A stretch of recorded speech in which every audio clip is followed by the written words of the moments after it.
Let me tell you something. Mixed signals are a signal. You just don't want to hear it. And it wasn't love, it was potential and hope that will keep you blind to the truth.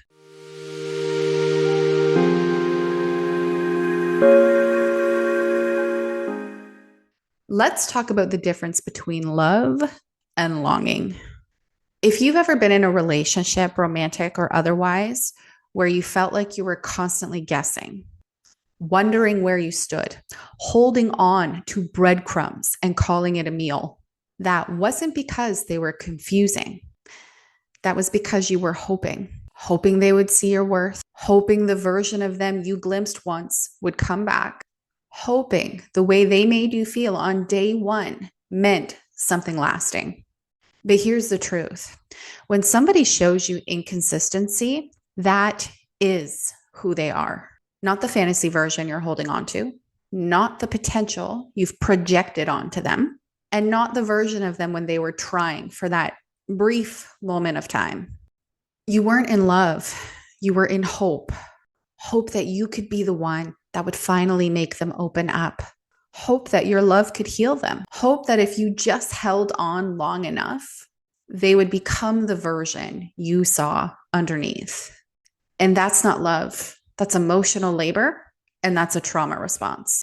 When love has always felt like proving or fixing or waiting, that confusion feels normal. And then you start interpreting inconsistency as depth instead of what it really is, which is a lack of safety. And let's be honest, sometimes we did see those red flags. We saw the avoidance and the shutdown and the pullback and the vague answers. But hope makes you override your instincts. Hope tells you, if I just hold on a little bit longer. And when you're used to working for love, when chaos feels like connection, you will mistake mixed signals for chemistry. But let me say this very clearly. Someone who is right for you won't leave you guessing. Consistency is not boring. It is safe and it is healthy. It's the thing you've been conditioned to believe you don't deserve. So you weren't confused. You just didn't want it to be true. And that deserves compassion. You were doing the absolute very best with the love map that you were given. You weren't naive.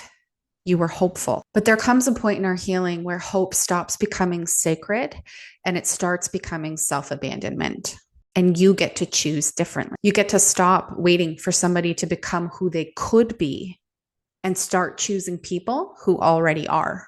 This is one of the core shifts we make inside of my program, Awaken. We untangle love from longing. We heal the part of you that confuses emotional hunger with connection. We rebuild your sense of self so clearly and so deeply that you stop chasing clarity and you start embodying it. Awaken is a 12-week journey back to your body, your boundaries, and your truth. If you've ever stayed in a relationship out of potential, I created this program for you. The link is below if you feel the pull, but either way, remember this. Mixed signals aren't a mystery. They're just a mirror. And you deserve more than hope. You deserve real, grounded love. I'll see you next time.